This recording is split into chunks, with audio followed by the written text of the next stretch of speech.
পুজো আসার আগে থেকে আমি দেখে আসি যে জামা কাপড়ে কী কী কালেকশন এসছে দোকানে, দেন আলটিমেটলি আমি অনলাইন অর্ডার দিই। আমি এটাই করি কারণ আমার কিছু ভালো লাগে না। তো কালকে আমি গেছিলাম একটা দোকানে দেখতে যে কী কী কালেকশন এসছে, দেখে আসি, মানে নেবো ভেবেই গেছিলাম, বাট আলটিমেটলি আমার কিছু পছন্দ হয়নি। তো এটা বেসিক্যালি ছিল একটা get ready with me for shopping, যেটা আমি কিচ্ছু করিনি। তো এই কুর্তিটা পরেছিলাম।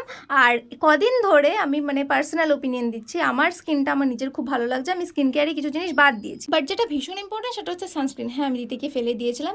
আমি যতদূর জানি, আমি একদমই স্কিন স্পেশালিস্ট নই, তবুও আমি জানি যে সানস্ক্রিনটা দিনের সাথে সাথে রাতে অ্যাপ্লাই করাটাও ভীষণ ইম্পর্টেন্ট। আর এই সানস্ক্রিনটা তো আমার ফেভারিট হয়ে গেছে, কারণ এত সুন্দর একটা ন্যাচারাল গ্লো দেয়। যাই হোক, এবার এটা হচ্ছে আমার একটা হার্ট অ্যাটাকের ক্লিপ। আমি ভেবেছিলাম আমি যে নতুন কাজলটা নিয়েছি সেটা ভেঙে গেছে, তারপরে মন টন খারাপ করে নেওয়ার পর দেখছি যে না, এই কাজলটা পুরোনোটা, নতুনটা আমার ঠিকঠাক আছে। তো আমি একটু জাস্ট আপার ল্যাশ লাইনে একটুখানি কাজল দিয়েছি আর হালকা একটু লিপস্টিক দিয়েছি, তাতেই আমার নিজেকে খুব সুন্দর লাগছিলো। এবার সব থেকে ইম্পর্টেন্ট পার্ট, যেটা সব থেকে হেকটিক পার্ট, যেটা সেটা হচ্ছে চুলটা। হ্যাঁ, আমার সমস্ত রেডি হওয়ার মধ্যে চুল বাঁধতে আর চুল আঁচড়াতে সব থেকে বেশি সময় লাগে।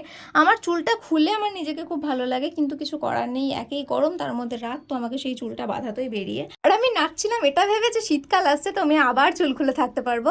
যাই হোক, আমি চুলটা এরকম রাখিনি, বেরিয়ে গুটিয়ে নিয়েছিলাম। আর এই স্টার্ট দুটো আমাকে আগের দিন দিদি কিনে দিয়েছে, এত পছন্দ হয়েছে না আমার ছোট ছোট স্টার্টই বেশি পছন্দ হয়। আমার রিলগুলো তো দেখে থাকবে, আমি শাড়ির সাথেও স্টার্ট পরি।